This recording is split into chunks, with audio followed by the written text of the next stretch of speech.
जय श्री कृष्ण। ये एक लव स्टोरी है।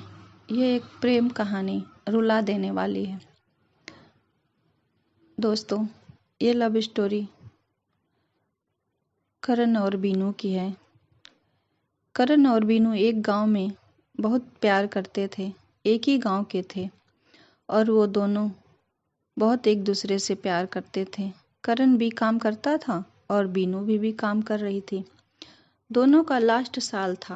दोनों छुप छुप के एक दूसरे से मिलते थे। दोनों बचपन से ही एक दूसरे से प्रेम करते थे। एक दिन अचानक बीनू के पापा लोगों को लेकर घर आ गए। बीनू को इस बात का बिल्कुल भी पता नहीं था और वो पानी लेकर आई और नमस्ते कर कर चली गई। बीनू के पापा ने बीनू की शादी फिक्स कर दी और वो भी बीनू को बिना बताए। बीनू को यह बात बहुत बुरी लगी और उस दिन घर वालों के बिना बताए शादी फिक्स करके रख दी। इससे अपने पापा से बोला भी कि अभी मुझे शादी नहीं करनी है और उसके पापा ने उसे डांट दिया और अंदर जाने को बोला और बीनू चुपचाप अंदर चली गई और रोने लगी और उसने फिर अपनी माँ से भी बात किया, लेकिन उसकी माँ भी नहीं मानी। बीनू दिन प्रतिदिन उदास रहने लगी। करण से मिलना भी बंद कर दिया। कुछ नहीं पता था कि क्या होगा आगे।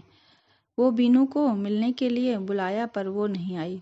करण बहुत उदास था और बीनू से उसके घर पर जाकर मिलने का सोचा। शाम का टाइम था। बीनू के घर पर कोई नहीं था। मौका देखकर करण बीनू के घर चला गया और पूछा कि उसने ऐसा क्यों किया और क्या हुआ जो वो ऐसा क्यों कर रही है। बीनू सारी बातें बता दी। करण ने बोला कुछ नहीं होगा। इधर बीनू के पापा सारी बातें छुपकर सुन रहे थे और वो आए और करण और बीनू से प्यार से बात किया और बोला कल तुम दोनों से कुछ बात करनी है। बीनू के पापा ने गांव के कुछ लोगों से बात कर लिया और दूसरे ही दिन गन्ने के खेत में पास में जंगल में करण और बीनू को दोनों को बुलाया। वो लोग दोनों बहुत खुश थे। आज पापा मान जाएंगे शायद, लेकिन किस्मत में कुछ और ही लिखा था। वो लोग जैसे ही जंगल के पास गए तो वहाँ पर 10 लोग उनका इंतज़ार कर रहे थे और उन्हें देखते ही घेर लिया और गन्ने से डंडों से मारने लगे। दोनों को खूब तेज से चिल्ला रहे थे, लेकिन कोई आया नहीं उनको बचाने और वे दोनों को उन्होंने मार मार कर मार डाला।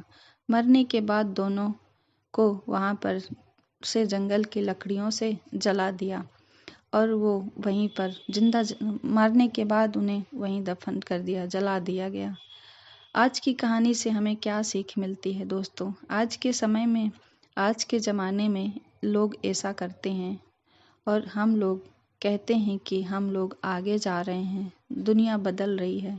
आज भी जात पात धर्म पर ये सब चीज़ें हो रही हैं, लेकिन अगर आपको पसंद नहीं है, ऐसा कब तक चलेगा? ये सब लोग मिलकर इतना गलत करते हैं और लोगों की जान तक ले लेते हैं। हमें किसी की हत्या करने का कोई हक नहीं है, कोई राइट नहीं है। अगर आप पसंद नहीं करते हैं तो उनको अपना नहीं सकते, तो उन्हें जीवन से अंत नहीं कर सकते। उन्हें भले ही उनको अपनी ज़िंदगी जीने के लिए घर से निकाल सकते हैं, लेकिन जन्म देने का मतलब ये नहीं है कि आप उनके जीवन ही ले लें। आज की कहानी अगर आपको पसंद आए तो फीडबैक ज़रूर दीजिएगा और कमेंट, लाइक, शेयर, सब्सक्राइब कीजिएगा। थैंक यू, शुक्रिया।